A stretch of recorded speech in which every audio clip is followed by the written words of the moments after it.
Estão vendo minha tela? Tudo ok? Tá. Eu já comentei na última aula, tá? Só vou reforçar. Essa seria a nossa última, o nosso último encontro, assim, síncrono, tá? Eu vou tentar disponibilizar para vocês as próximas 2 aulas semana que vem, tá? Então, janeiro e fevereiro a gente não teria encontro síncrono para ter aula. A gente pode marcar algum encontro para tirar dúvidas, caso seja da necessidade de vocês, tá? Então, eu vou ficar no aguardo de vocês me escreverem, me mandarem um e-mail, tá? Então, até lá a gente vê se tem necessidade de marcar uma data para tirar dúvidas, para a gente fechar o componente, tá? E para isso, para as atividades finais, né, da minha parte, eu vou passar o estudo dirigido e a parte avaliativa, ok? Então, também vou tentar fazer isso tudo semana que vem, com prazo para vocês me entregarem até o final do quadrimestre, certo? Meninas, então hoje a gente vai falar um pouquinho sobre os equidisozoários, tá? Se vocês se lembram, na última aula a gente comentou sobre diversos grupos de animais, né? Começamos lá pelas esponjas, quinidários, então esponjas, as águas-vivas e corais, plateumintes, moluscos e anelídeos. Então a gente fechou um grupo de organismos. A gente começou falando de organismos que não apresentam tecido verdadeiro, que são os corais. Depois o grupo que apresenta tecidos, apenas 2 tipos de tecidos, ectoderme e endoderme, que são os quinidários. Aí a gente começou a falar dos bilaterais, né, o grupo chamado bilatéria. Então, bilatéria são animais com 3 tecidos germinativos. Então, endoderme, ectoderme, que já estava presente em quinidária, mas mais a mesoderme. E todos eles compartilham características de bilateralidade. Então, os animais bilaterais, além do plano corpóreo ser dividido em dois, né, tem um lado direito simétrico ao lado esquerdo, apresenta outras características também. Por exemplo, tem um início de cefalização, concentração de órgãos do sentido na região cefálica. Então, tem um direcionamento anterior e posterior. Tá? Ok, falamos desses grupos. Aí a gente foi falar mais especificamente de anelídeos e moluscos. Então, animais celomados, que apresentam celoma. A gente falou da importância do celoma, né, para o desenvolvimento deles. E outras características dentro de cada grupo. Tá? Então, dentre os bilatéria, a gente está falando de todo mundo que é protostomado. Então, se lembram?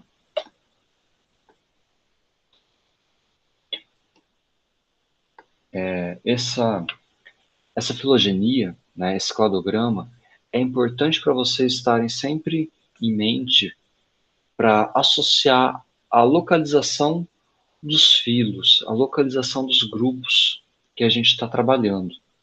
Tá? Então, a gente falou esporíferos, quinidários, falamos de todo esse grupo aqui, tá? Os Lophotropozoa ou Spiralia, e hoje a gente vai falar desse grupinho aqui, Equidisozoários. Tudo bem?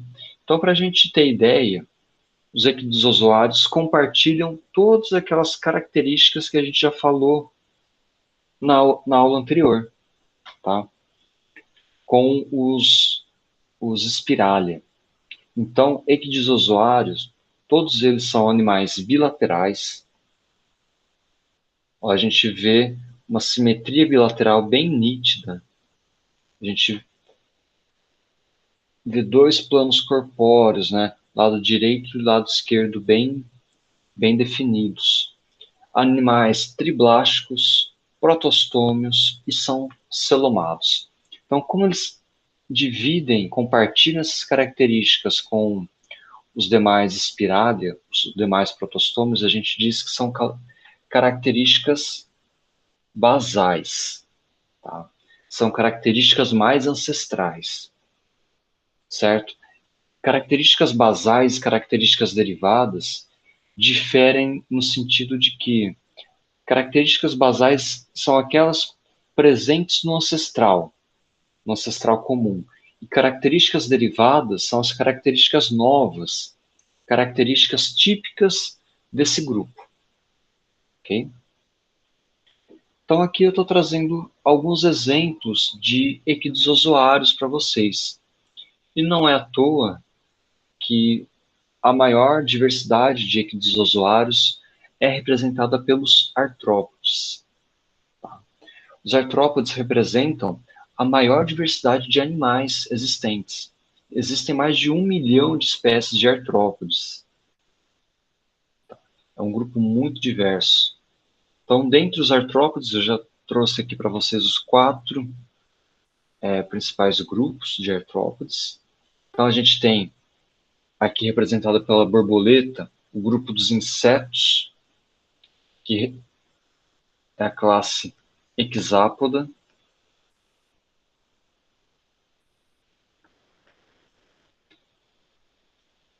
Aqui pelo gôngulo ou gongolo, né, o piolho de cobra, Diplópoda. Todo mundo conhece o grupo dos caranguejos, né? Caranguejo, siri,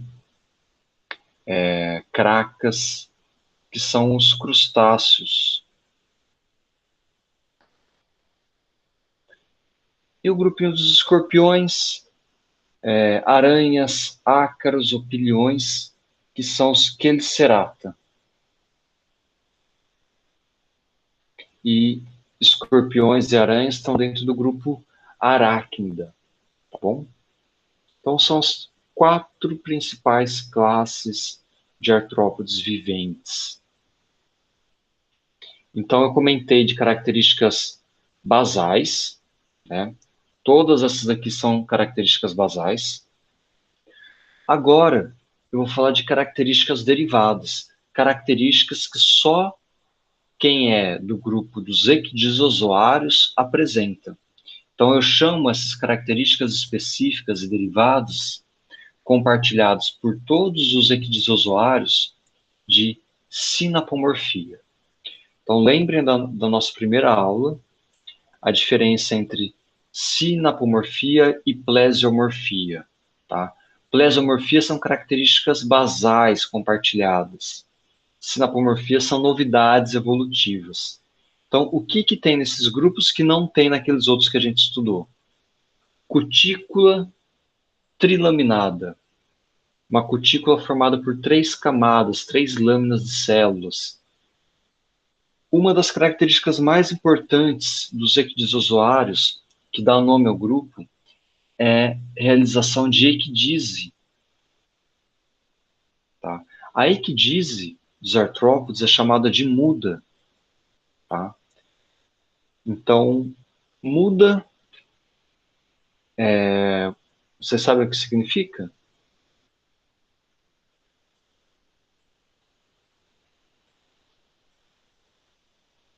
Muda ou equidise é a troca de pele. Tá? Todo mundo já viu aquela casquinha da cigarra? Aquela casquinha dela que fica grudado na árvore? Uma cigarra, vocês sabem, né? Nunca chegaram a ver? Tá, legal. Beleza.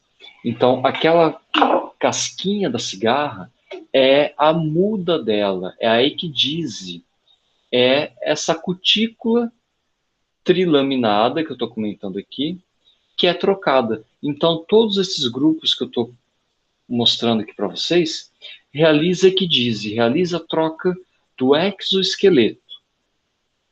Então, eles apresentam o exoesqueleto. Todos os artrópodes, os crustáceos, os insetos, as aranhas, escorpiões, todos eles trocam o exoesqueleto.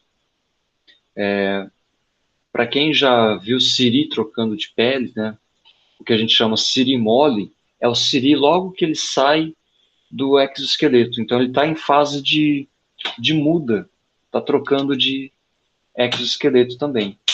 Então, para crescer, o crescimento deles é limitado pelo exoesqueleto.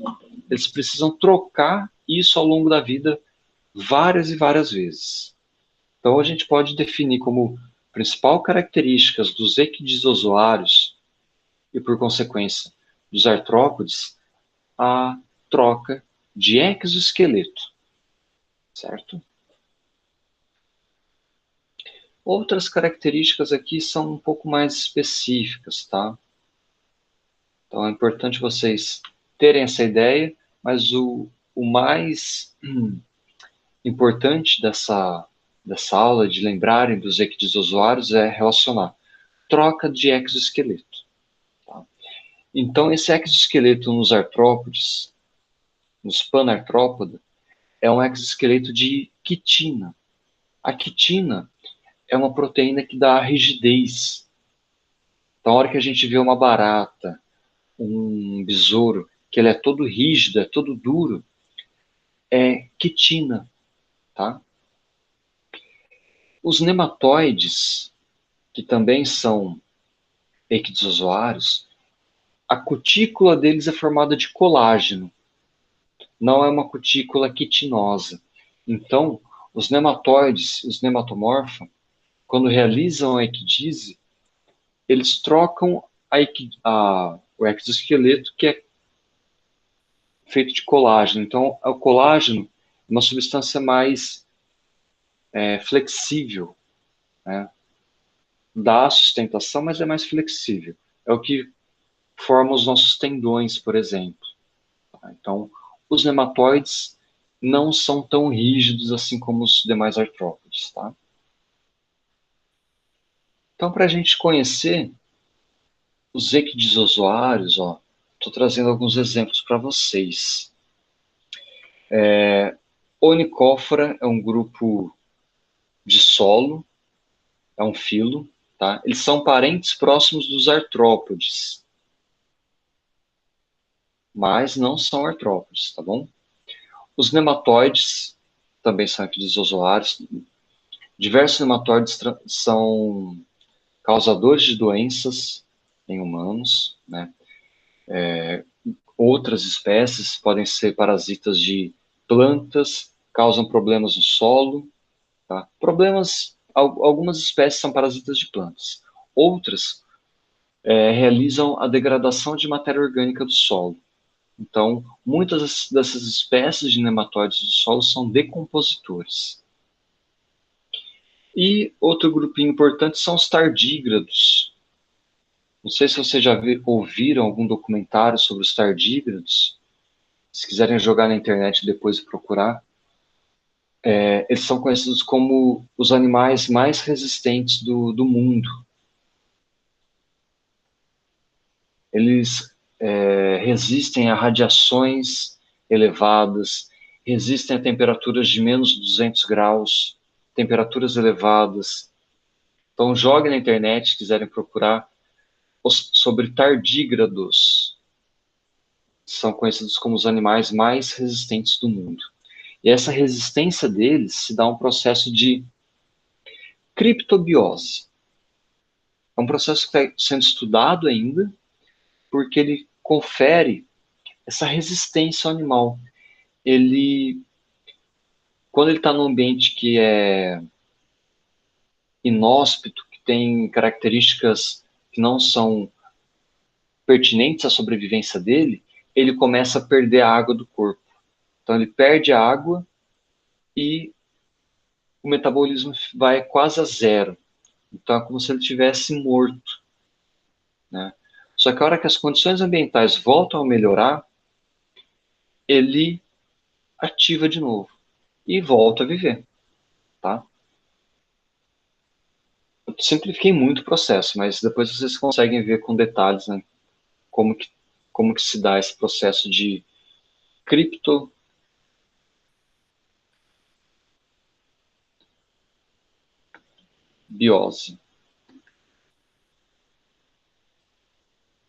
Na verdade, é tudo junto, tá, gente? Criptobiose. Aqui os exemplos de onicóforos e os tardígrados, tá?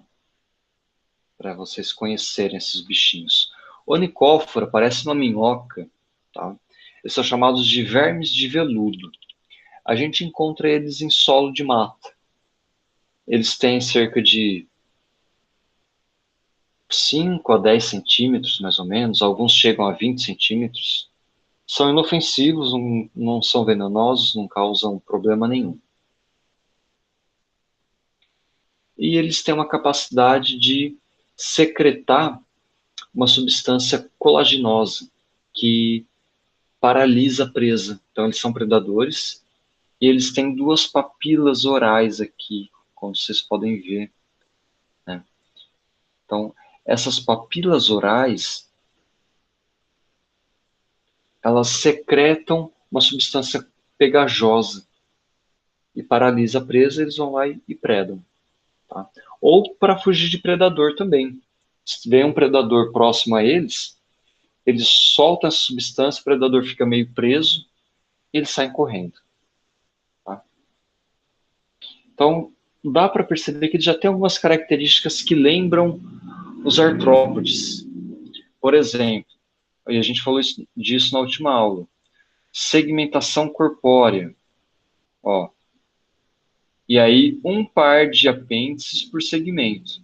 Olha as perninhas deles aqui.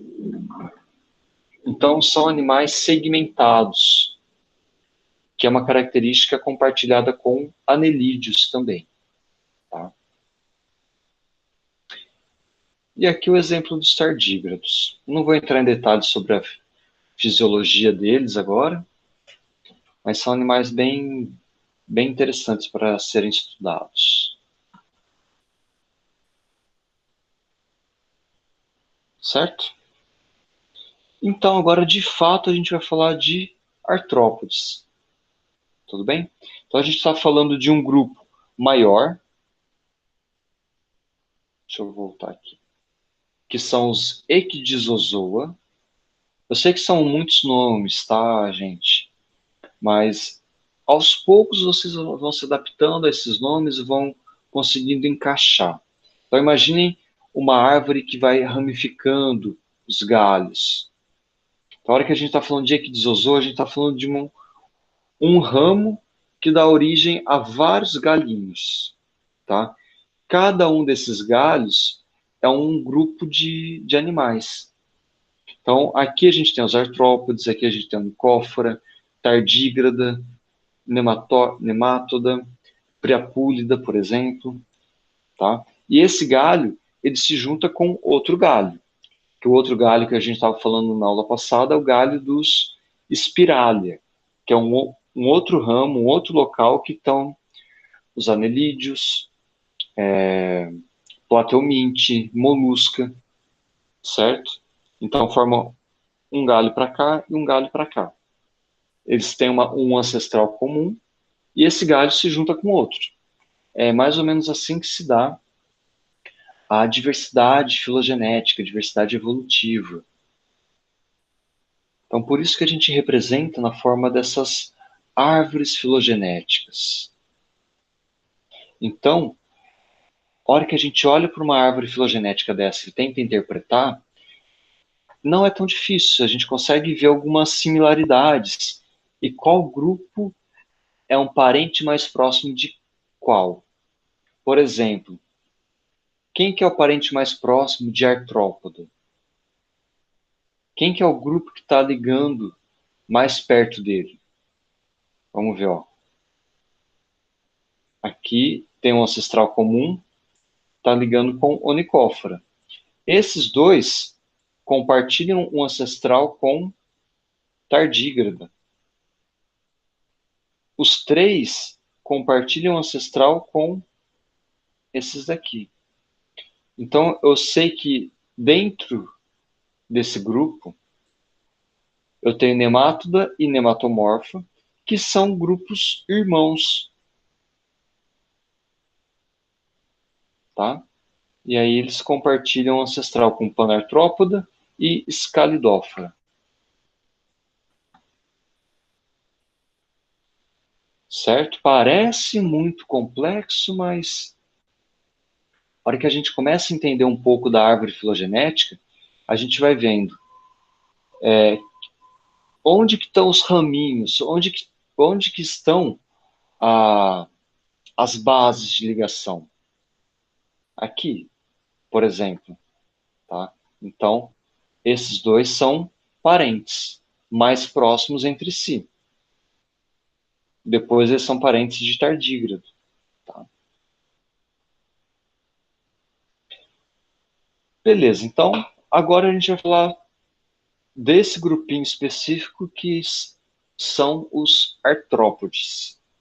Ok? Então, todo mundo que pertence ao filo artrópoda, todo mundo tem um corpo segmentado, e a gente consegue ver facilmente, né? Segmentos corporais aqui. Ó, escorpião tem segmentos. Alguns insetos é um pouco mais difícil de ver, mas a gente percebe que eles têm segmentos também. Tá? Todos eles têm um exoesqueleto, todos eles sofrem muda, ou seja, trocam esse exoesqueleto com frequência, apresentam apêndices articulados e segmentares, ou seja, um par de apêndices por segmento. E esses segmentos podem formar regiões especializadas. Por exemplo, uma região especializada, cabeça. Outra região especializada, tórax. Terceira região especializada, abdômen. Tá? Então, as quatro classes do filo artrópoda. Isso é importante. Então, anotem aí, para vocês não confundirem e também estarem com esses nomes frescos, porque é muito comum a gente ver em materiais, em mesmo reportagens, chamando uma aranha de inseto. Então, por costume popular, às vezes os insetos são tidos como sinônimos de artrópodes, e não são a mesma coisa. Artrópode envolve todo mundo. Inseto envolve um grupo específico de artrópodes. Tá?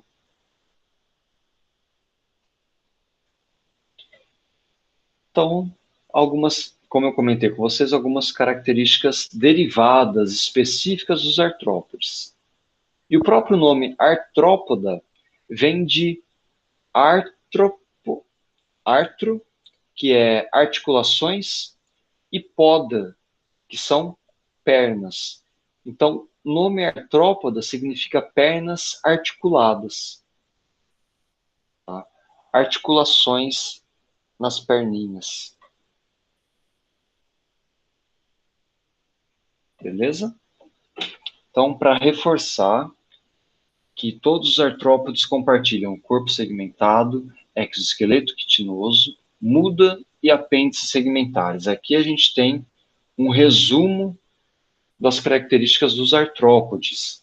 Isso representa, evidencia um ancestral comum entre todos eles. E aí depois cada grupo foi se especializando em ambientes diferentes, hábitos de vida diferentes. Ó, essa foto está cortando um pouquinho, mas dá para vocês verem aqui o exoesqueleto de um gafanhoto.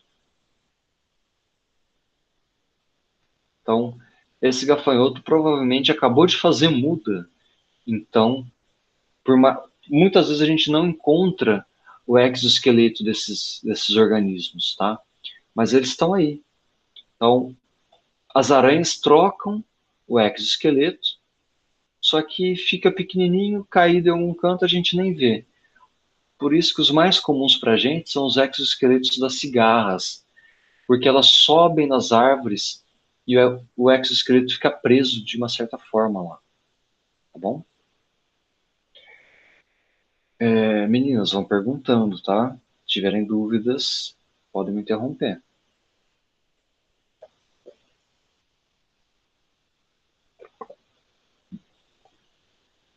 Então, por que que os artrópodes representam... Eu falei da grande diversidade deles, agora a gente vai entender. Por que que eles têm uma diversidade? Ah, beleza. Bom perguntar, Laís. Tá. A diferença entre eles. Os artrópodes envolvem, representam todos os grupos que eu estava comentando aqui para vocês, tá? Insecta ou hexápoda, aqui representado pela borboleta. Nossa, minha caneta tá ruim. Hexápoda, miriápoda, quelicerata e crustácea. A gente vai ver que eles têm diferenças específicas. Por exemplo, vocês já viram aranha com antena? Escorpião com antena? Não.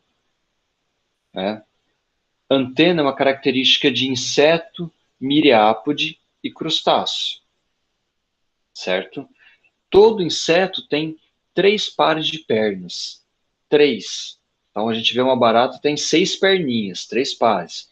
Besouro, formiga, pulga, todo mundo 3 pares de perna. Um siri e um caranguejo, eles não são insetos, eles são crustáceos, eles têm 5 pares. Uma centopeia ou um piolho de cobra, dezenas. Os aracnídeos, aqui, sempre 4 pares de pernas. Tá? 4 pares de pernas mais um pedipalpo e quelícera. Então, tem características específicas para cada classe de artrópoda. Se eu puder reunir artrópoda e falar das características principais de todos eles, são essas daqui. Tá? Inseto tem corpo segmentado? Tem. Crustáceo? Tem? Tem. Quelicerado? Tem. Miriápode? Tem. Todos eles compartilham essas características porque todos eles são artrópodes. Mas é certo eu falar que todo artrópode apresenta asas? Asa é uma característica de artrópoda?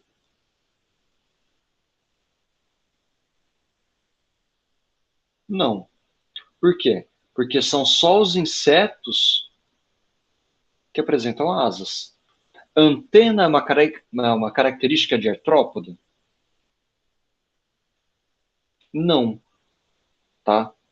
Ou seja, na verdade, o ancestral de artrópode tinha. Mas eu não posso falar que todos os artrópodes têm antena, porque aranha e escorpião não têm antena, certo? Então, algumas diferenças são bem evidentes assim entre insetos e artrópodes. Então, inseto é um grupo dentro de artrópode, tá? Artrópode inclui inseto e outros grupos também. Então, o sucesso evolutivo, a justificativa por existir uma grande diversidade de artrópodes serem o filo animal com maior diversidade na Terra se dá pelo processo de artropodização. Tá? O processo de artropodização é basicamente aquilo que a gente falou, um exoesqueleto externo, articulações, apêndices especializados. Então, todos os artrópodes apresentam apêndices. Esses apêndices, por exemplo, pernas, antenas, são apêndices, podem possuir funções diferentes. Então, uma perna no inseto pode ser usada para cavar, na outra vai ser usada para correr, para pular, para voar, as asas, por exemplo. Então, essa variedade de funções permite que eles ocupem diversos hábitats diferentes. A diversidade de alimentação deles é muito grande. Eles se alimentam de praticamente tudo, né? Não quer dizer que uma espécie vai comer tudo, mas as espécies de artrópodes, de forma geral, têm uma variedade alimentar muito grande, tá? E o desenvolvimento rápido, o ciclo de vida deles é muito rápido. Então, essas características permitiu que eles tivessem uma vantagem evolutiva, uma diversidade evolutiva muito grande. Tá? E aí a gente pode associar, por exemplo, algumas vantagens da artropodização. Já chegaram a ver esse besouro aqui? Besouro rinoceronte, que algumas pessoas chamam? Ou os besouros, de forma geral, o quanto que eles são rígidos, o quanto que eles são duros, resistentes. Né? Então, os artrópodes, de forma geral, eles é como se eles estivessem vestindo uma armadura. Né? Esse exoesqueleto deles funciona como uma armadura. E a armadura traz vantagens, por exemplo, proteção contra predador, proteção contra danos físicos, danos químicos, é uma barreira contra a dessecação.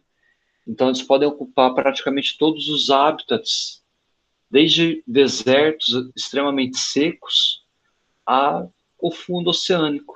Por exemplo, os crustáceos. Né? E, além disso, a especialização corporal. Tá? Então, a gente tem partes do organismo especializadas. Tá? E essas partes especializadas recebem um nome. A gente vai falar já já. Ok, só que aí a gente imagina, se uma pessoa está vestindo uma armadura, ela tem vantagens durante uma batalha, só que ela tem problemas também. Um problema é, se ela veste essa armadura o tempo todo, se ela está crescendo de tamanho, se ela está ganhando peso, essa armadura começa a ficar pequena para ela. Então, a troca do exoesqueleto tem que ser realizada com frequência, porque limita o crescimento do animal. O animal ele não consegue crescer. Essas estruturas aqui, tá? Elas não dilatam, elas não aumentam de tamanho. Como que eles vão aumentar de tamanho? A hora que eles quebrarem esse exoesqueleto, tá? Saem do exoesqueleto antigo, secretam um exoesqueleto novo e maior do que o antigo. Então o corpo aumenta de tamanho, a hora que ele sai desse envelope, né, dessa armadura que está deixando ele rígido, quebra ela, sai de dentro, o corpo aumenta de tamanho, e aí ele secreta, produz uma nova proteção. Então, o crescimento é limitado, a locomoção é limitada. Então, a gente vê um besouro.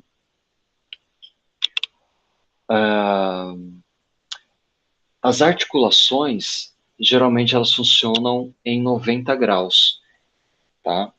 Algumas articulações são um pouco mais flexíveis, mas, por exemplo, a maior parte dos insetos tem articulações que se movem em apenas um plano. Tá? Então, é limitada a flexibilidade. a percepção sensorial é limitada também. Fica mais difícil capturar os estímulos ambientais. E também as trocas gasosas. Tá? Então, como que esse animal faz trocas gasosas? Ele apresenta aberturas respiratórias ao longo do corpo, chamados espiráculos. Na hora que a gente geralmente fica na parte do abdômen e do tórax, lateral ou ventral. Tá? Beleza? Então, eu falei que as... Cadê?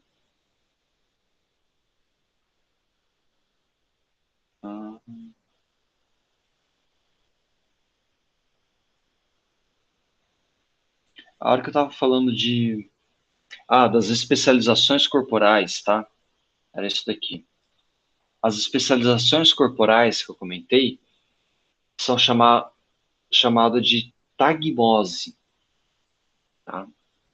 Tagmose. Ou seja, o corpo do animal é dividido em regiões. Cada região é um tagma. Okay? Então, um tagma reúne segmentos corporais que apresentam uma mesma função, que são semelhantes. Então, esse aqui é um inseto, é um hexápoda. O hexápoda é dividido em 3 tagmas: cabeça, tórax e abdômen.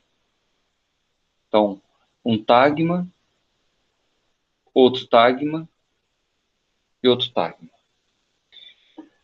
As pernas dos insetos estão sempre localizadas em 3 segmentos do tórax. Tá? Então, o tórax dos insetos tem 3 segmentos. 3 segmentos, 3 pares de apêndices. Agora a gente consegue ver o abdômen. Então, o abdômen tem 1, 2, 3, 4, 5, 6, 7, 8, 9, 10, 11 segmentos. Tá? Pode variar, porque alguns insetos apresentam 9 ou 10. Tudo bem? Então, a cabeça tem uma função específica. Capturar estímulos sensoriais e alimentação, captura de alimento. Então, os principais órgãos sensoriais do corpo do animal estão localizados na cabeça. Tórax. Os apêndices do tórax são especializados para quê? Locomoção, transporte. E o abdômen porta os órgãos responsáveis pela reprodução, excreção, digestão, reprodução, né? Eu falei já reprodução, certo? Então, funções específicas para cada tagma. E eu posso falar o tronco relacionando tórax mais abdômen. Então, tronco e tórax são coisas diferentes. Tá? Por quê? Porque, por exemplo, os miriápodes aqui, eles não apresentam tórax. Eles apresentam tronco. Certo? Então, a gente consegue diferenciar a tagmose de um miriápode para os demais, porque miriápode apresenta cabeça e tronco. Tá? O inseto, os hexápodos, cabeça, tórax e abdômen. Ok? Os Chelicerata. Agora é interessante, porque geralmente a gente fala, tem uma aranha aqui, se eu estou olhando a aranha, a gente acha que ela tem cabeça, mas a aranha não tem cabeça, a aranha tem cefalotórax. Deixa eu pegar um outro exemplar aqui para vocês verem. Não sei se vai dar para ver muito bem pela câmera, mas a gente faz o teste.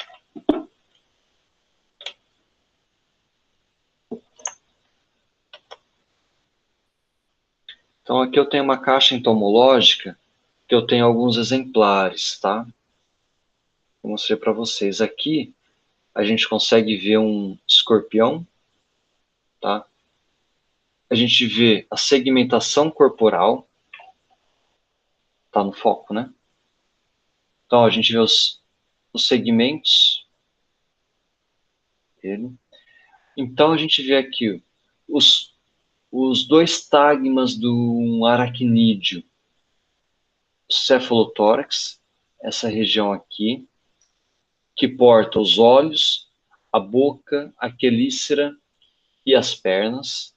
E tudo daqui para trás é o abdômen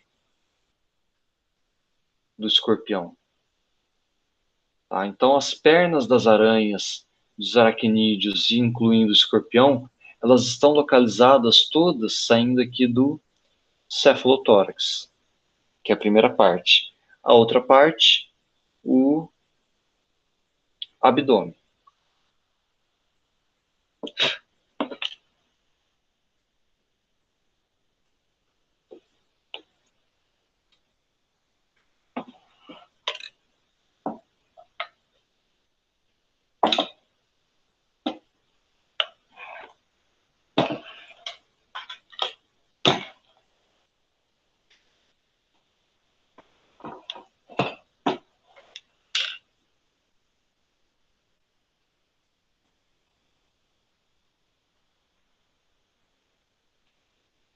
Agora, um inseto, um hexápoda.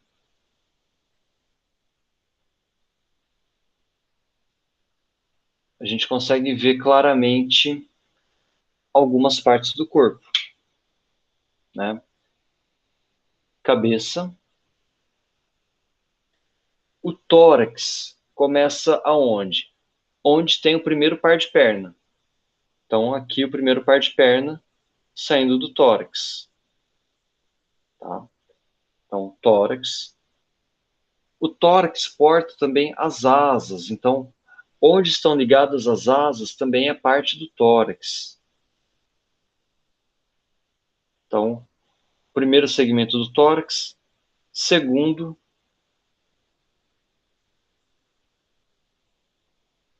está o segundo par de perna. E terceiro segmento, onde está o terceiro par de perna. Depois, daqui para baixo, abdômen. Tá?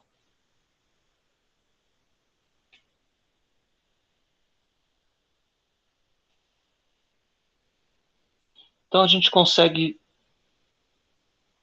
ver essas características em vários insetos. Então, cabeça, tórax, onde tem as pernas, e abdômen. Ok? Dorsalmente, muitas vezes a gente não vê essa diferenciação. Por quê? Por exemplo, as asas que estão no tórax, elas recobrem todo o abdômen. Então, para a gente ver o abdômen dorsalmente, a gente precisaria o quê? Abrir as asas dele, porque as asas funcionam como proteção também. Tá? Para quem não conhece, essa daqui é uma barata d'água.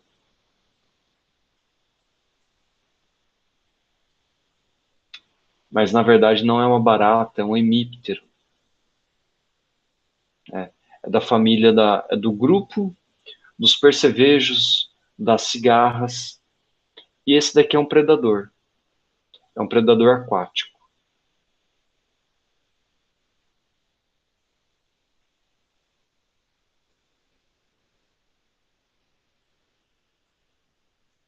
Então, como eu comentei com vocês, eles realizam a muda para crescimento corporal.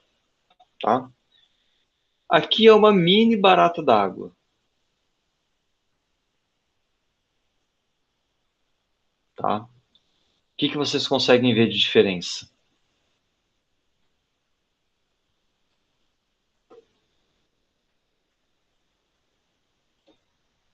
Ó, essa daqui é uma miniatura dessa daqui. O foco não ajuda muito, né, gente?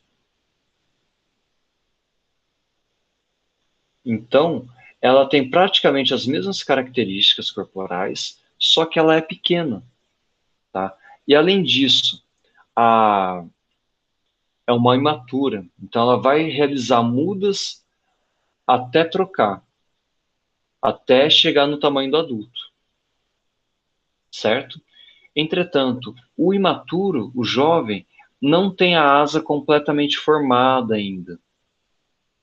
Então, a hora que a gente vê uma barata correndo, que ela não está voando, geralmente é um imaturo. A barata, quando ela se assusta e ela sai voando, é uma adulta, tá? Então, o animal, quando tem a asa formada, é um animal adulto, certo? Os imaturos não têm asas completamente formadas ainda. Eles vão sofrer o processo de ecdise, de muda, vão crescer e assim a asa vai ser adicionada apenas no último instar de vida dela, certo?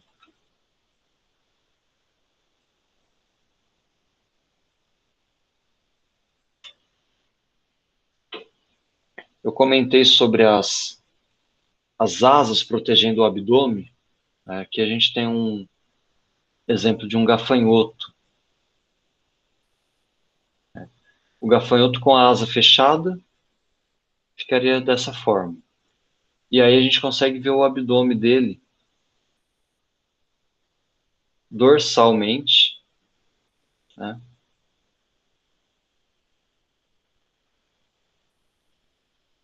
Ok? E as asas, esse aqui foi fixado com a asa aberta. Tá? Então, dois pares de asas, que é o comum para a maioria dos insetos, certo? Entretanto, um grupo de inseto apresenta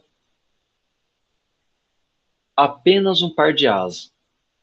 Esse grupo que apresenta apenas um par de asas são os dípteros, tá? Dípteros são moscas, mosquitos e pernilongos.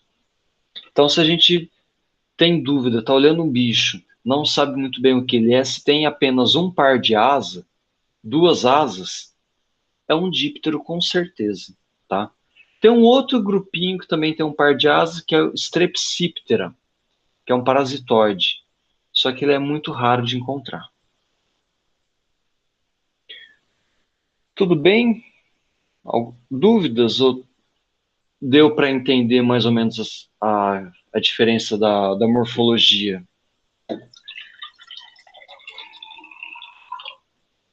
Eu sei que não é igual se a gente tivesse uma aula prática, né, gente? Mas é o possível no momento, tá?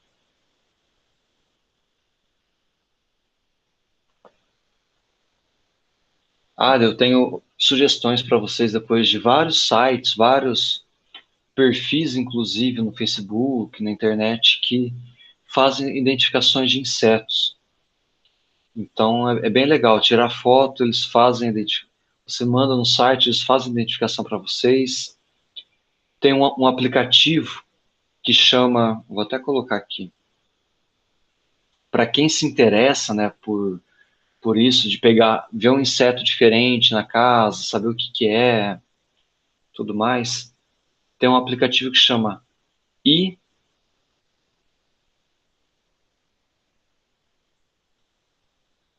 iNaturalist. iNaturalist. Então, se quiserem baixar esse aplicativo depois, ele é bem legal. Vocês tiram a foto, postam, e aí geralmente alguém que é especialista no grupo faz a identificação para vocês. Bom, então seguindo com, com a aula, a gente falou da tagmose, da diferenciação, né? Então uma lacraia, a gente vê 2 tagmas, cabeça e tronco. Um inseto, 3 tagmas, cabeça, tórax e abdômen. Tá? Então, palavras novas do dia, da noite, né? Tagmose, ecdise. Anotem essas palavras que são importantes para a aula. Então, a gente falou do padrão de inseto e eu comentei com vocês os quelicerados, né, que representam os escorpiões, aranhas e ácaros. Então, a gente não pode falar que o escorpião tem cabeça. Não existe cabeça em escorpião. Escorpião apresenta cefalotórax, ou a gente pode chamar de prossoma. São sinônimos. Qualquer um desses 2 termos vale. Só não vale cabeça. Tá? Então, cefalotórax e prossoma. E essa outra parte, que é o opistosoma ou abdômen. A gente consegue ver aqui na aranha bem dividido. Opistosoma ou abdômen, prossoma ou cefalotórax. Os escorpiões ainda, eles têm o opistosoma dividido em 2 partes, mesossoma e metassoma. O metassoma é aquilo que a gente chama de rabo do escorpião. Apesar de não ser um rabo de verdade, né? Então, é o opistosoma modificado, tá? Modificado nessa forma mais estreitinha e comprida para justamente funcionar como um aguilhão para defesa, né? Então, é por aqui que o escorpião injeta o seu veneno para paralisar a presa. Já as aranhas também podem apresentar, na verdade, elas apresentam veneno. Tá? A aranha injeta o veneno por onde? Ela apresenta uma agulha igual do escorpião?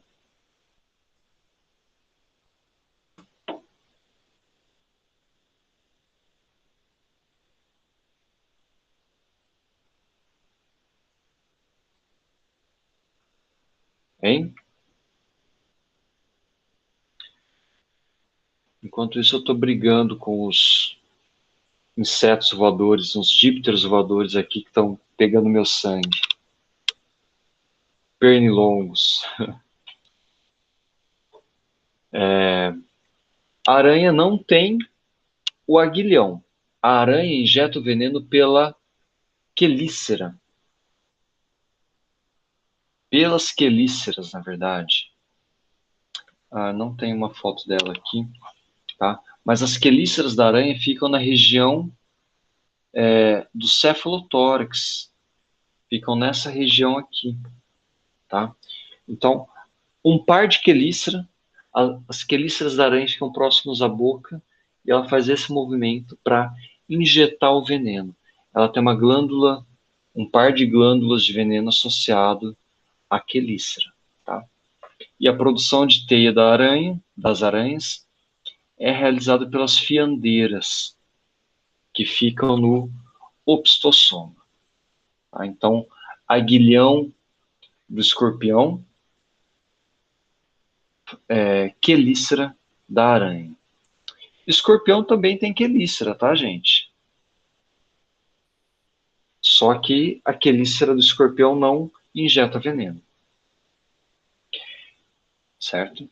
Todos eles apresentam 4 pares de pernas. Ok? 1, 2, 3, 4. Essa estrutura grande aqui do escorpião é chamado pedipalpo. E também está presente na aranha. Está presente em todos os quelicerados, na verdade. Eu vou até fazer de uma cor diferente para vocês verem o que é o pedipalpo. Tá? Ó, pedipalpo em azul.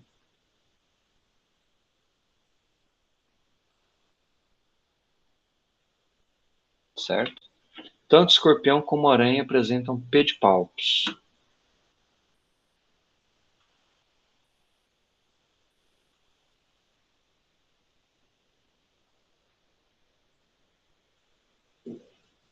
Tudo bem? Posso seguir?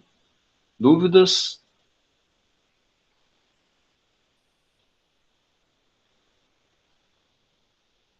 Tá.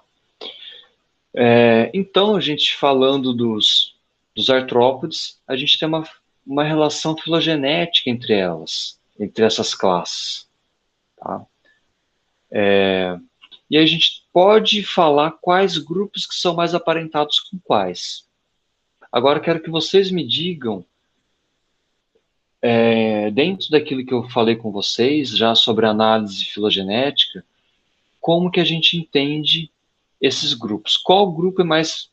Vamos lá. Qual que é o parente mais próximo de um hexápoda?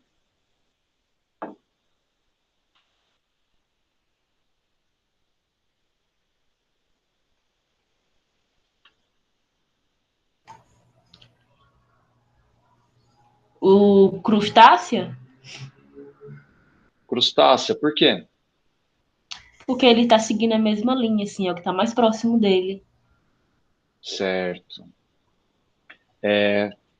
Quais características são compartilhadas por ambos? Essas que estão aí embaixo, todas as apêndices, eu não consigo ler que tá pequenininho. São essas Tá, características dos dois. beleza, é isso mesmo, tá? Agora uma pergunta mais difícil. Qual que é o parente mais próximo de um miriápode? Tá, peraí. Vamos lá. Que é o que a gente chamaria de grupo irmão dos miriápoda. O parente mais próximo deles. Bom, eu acho que o primeiro, que eu não consigo ler. Quelicerata? Deixa eu ampliar aqui, peraí, deixa eu... Esse daqui que eu circulei. Isso, aham. Na verdade, não, Hum, tá? O parente, ou o grupo mais próximo dos miriápoda é o grupo formado, é esse grupo aqui, ó, que é formado por crustácea e sim, hexápoda. Então tem que falar entendi. que os dois juntos representam o grupo mais próximo de miriápoda, tá? Entendi. Certo? Certo. Entendido. Ok, beleza. Então, nessa filogenia, a gente tem aqui, ó, Quelicerata como sendo o grupo mais basal dos artrópodes, tá? É como se fosse o grupo que surgiu primeiro, mais antigo, tá? Depois, por que isso? Porque eles estão mais próximos da raiz do meu cladograma, tá? Estão mais próximos aqui. Não tem nenhuma outra ramificação. Então, Quelicerata é o grupo mais basal. Eu posso falar isso. Certo? Depois miriápoda e depois crustácea e hexápoda. Então, esses três aqui,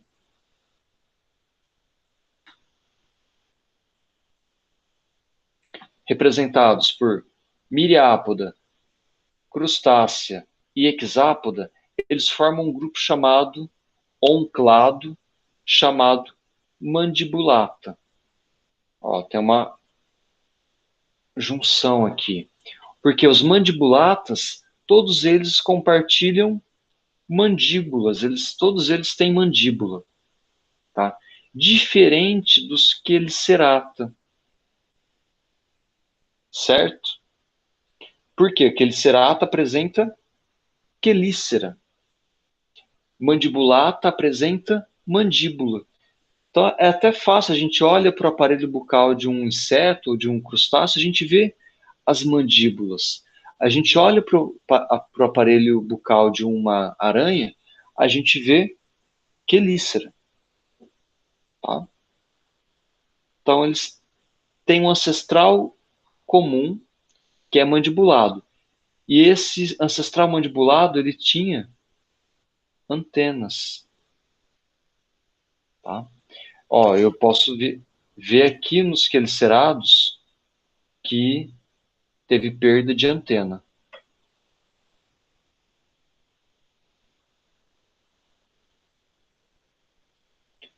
Beleza? Ó, esse slide é bem legal porque ele resume algumas características que a gente estava falando. Questão de tagmose, presença de olhos, ausência de antenas, certo? Professor, como a gente Sim. consegue diferenciar o abdômen do tronco? Tá.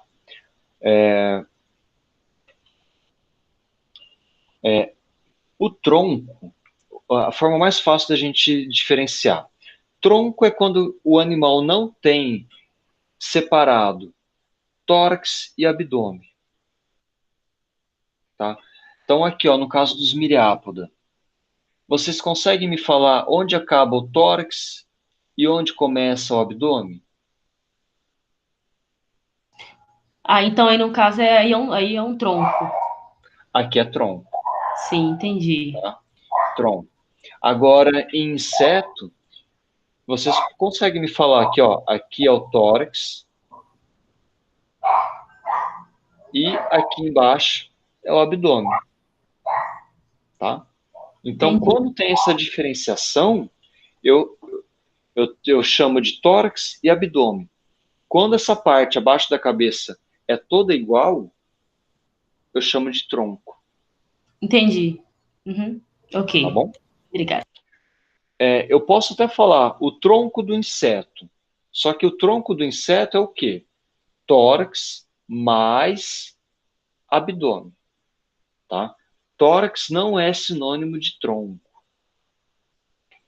Então, é como se a gente colocasse tórax mais abdômen igual tronco, tá? Então, a gente fala quando não é diferenciado. Tudo bem? Ah, e aí uma característica interessante que só os crustáceos apresentam, dois pares de antenas. Então, se a gente pega um camarão, por exemplo, né, camarão tem 4 antenas. Insetos apresentam 2 antenas. Por quê? Camarão tem 2 pares de antenas. Então, os crustáceos, em geral, apresentam 2 pares, ou seja, 4 antenas. É uma característica típica de crustáceos, certo? Então, para a gente falar rapidamente sobre quem são os quelicerados, que representa o segundo grupo mais abundante mais diverso de artrópodes, né? Eu comentei com vocês das aranhas e escorpiões. Entretanto, os quelicerados têm uma diversidade muito maior. Carrapato e ácaro é quelicerado. Pseudoescorpião, quelicerado. Outros grupinhos aqui são mais difíceis de encontrar, tá? Um grupo que é bem, quer dizer, não é tão difícil, representa os opiliões. Os opiliões são chamados de aranha de cheiro, tá? Então, quando a gente vira um tronco de árvore, geralmente a gente vê um monte de opilhõezinhos grudados lá embaixo. Parecem muito aranhas, tá? Só que eles não são aranhas. E uma característica que distingue ele das aranhas é que eles vivem em colônias, certo? Um outro grupo bacana são os Amblypyge. Tem alguém aqui que é fã de Harry Potter?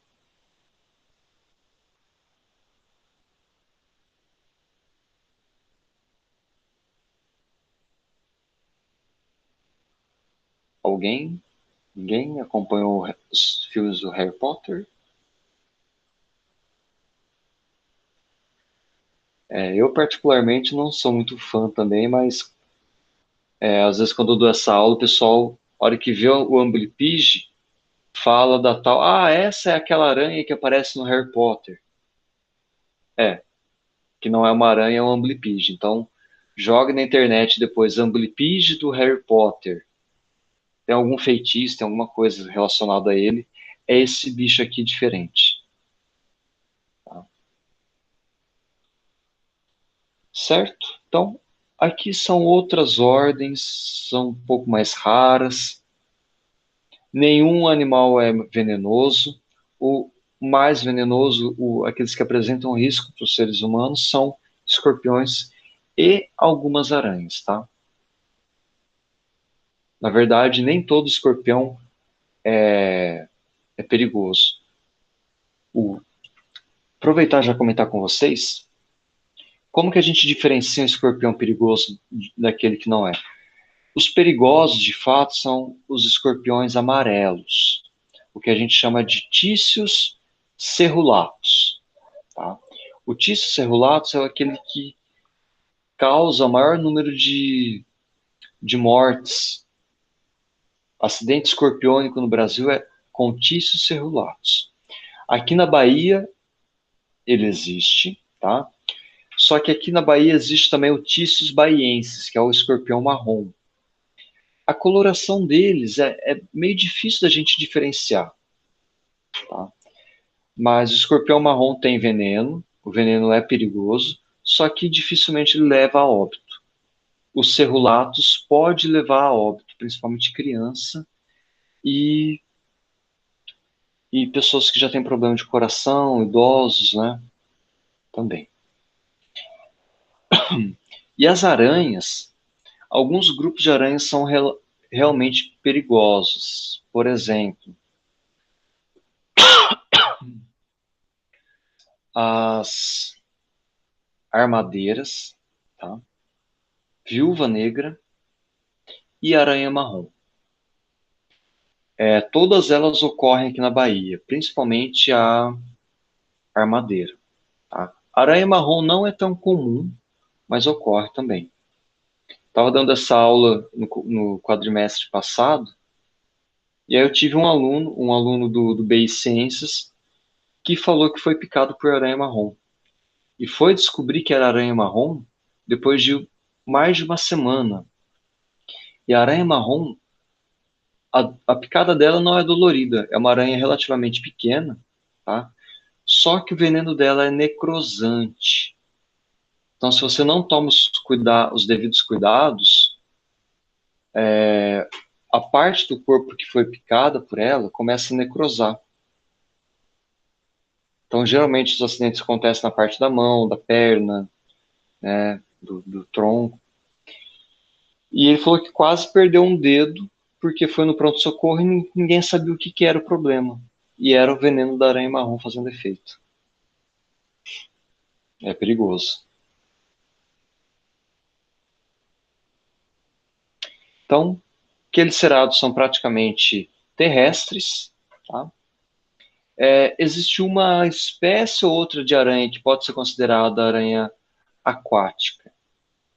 Mas são aranhas que vivem em bromélias ou riachos, tá? Mas são duas espécies, só, se eu não estou enganado.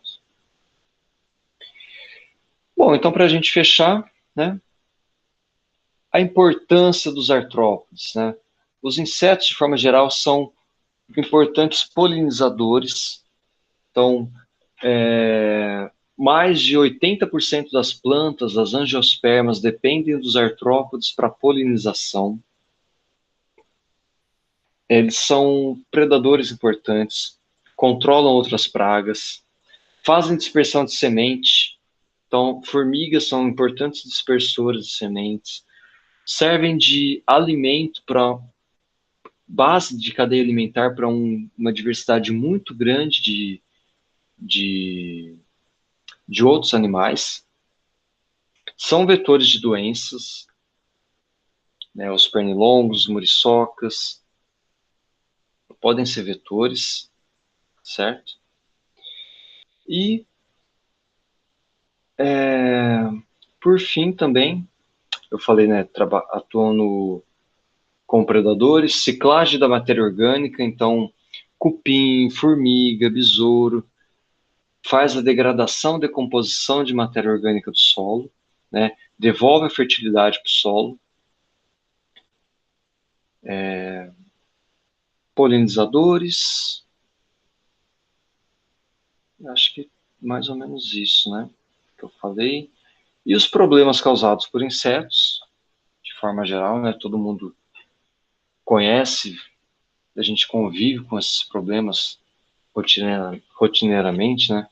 Não é à toa que a gente sempre tem uma raquetinha de pernilongo, né? Ninguém é obrigado a conviver com pernilongo e muriçoca.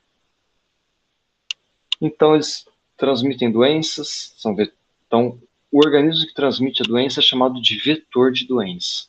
Tá? Doença para seres humanos, doenças para outros animais e para plantas também, certo? Então, podem ser pragas agrícolas, importantes pragas. Então, por conta disso, há formas de controle. Alguns controles não são tão benéficos, né? A hora que a gente vê a quantidade de agrotóxico que está sendo utilizado atualmente, talvez o agrotóxico acaba trazendo um problema até maior do que a própria praga. E polinização de plantas, agentes de controle biológico, e a gente conhece diversas espécies que são de importância médico-veterinária. Né? Mosquito que transmite doença, por exemplo, malária, dengue, febre amarela, doença de Chagas, por exemplo, o barbeiro, né, que é o transmissor da doença de Chagas, doença do sono, filarioses, a chikungunya, pulgas transmitem a peste bubônica, né, peste negra de roedores, geralmente, e as formas imaturas de algumas moscas são chamadas de bernes, causam miíases, né? Quando fala que a varejeira bota ovo numa ferida, ela chama o que a larva dela é o berne. E por fim, na biologia forense, nos estudos forenses, né, para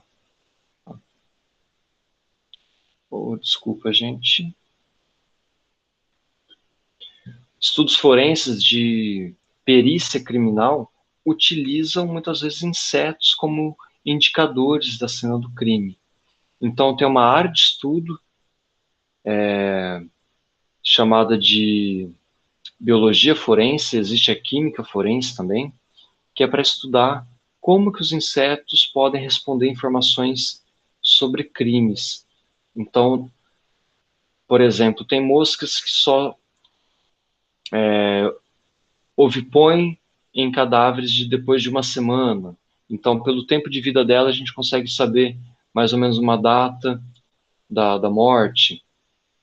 Fazendo o exame toxicológico nessas larvas, dá para saber se a vítima tinha consumido drogas. A gente consegue detectar traços de cocaína, traços de metanfetamina ou outros contaminantes pela larva que se alimentou do cadáver. Tá? Então, é uma área de estudo assim muito grande, está sendo desenvolvida atualmente assim com muitos estudos a biologia forense, inclusive com biologia molecular voltado para isso. Tá?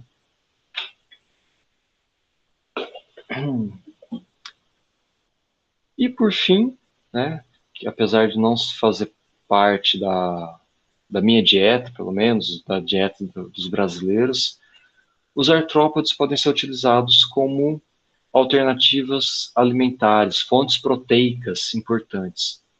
A gente se alimenta de artrópodes, na verdade, né? Por exemplo, siris, camarões, crustáceos em geral, fazem parte da nossa dieta. Mas os insetos normalmente não. Mas tem uma vertente atual de se criar larvas de besouro, larvas de insetos para consumo humano. Né? Muitas dessas larvas já são criadas para consumo animal, né? Até mesmo para ração, para animais cultivados.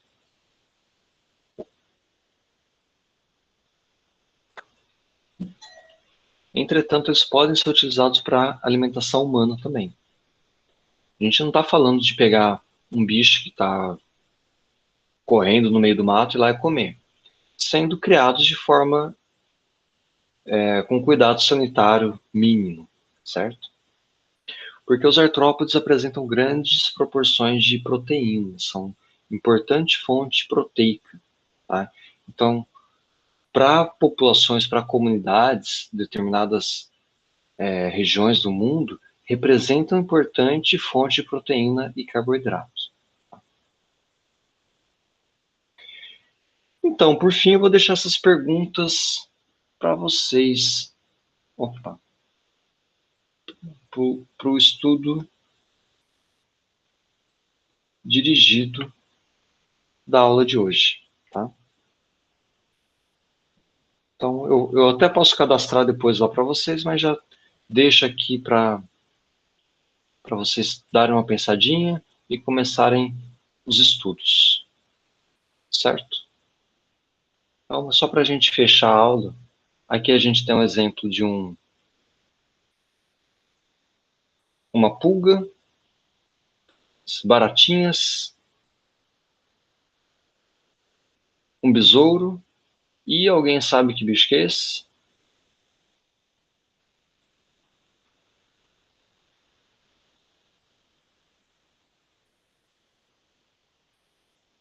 É um hemíptero, é um percevejo, tá? Mimetizando um louva-a-Deus. Beleza, gente? Fechamos a aula de hoje. Tá? Dúvidas, perguntas, alguma questão? Querem aproveitar a nossa última aula para algum comentário?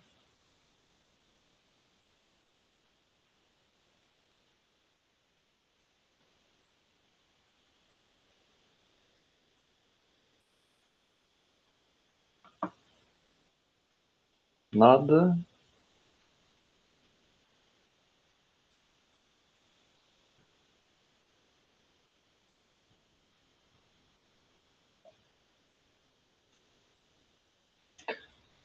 Tudo bem, então, gente. Vou finalizar a gravação e fechamos por hoje, então.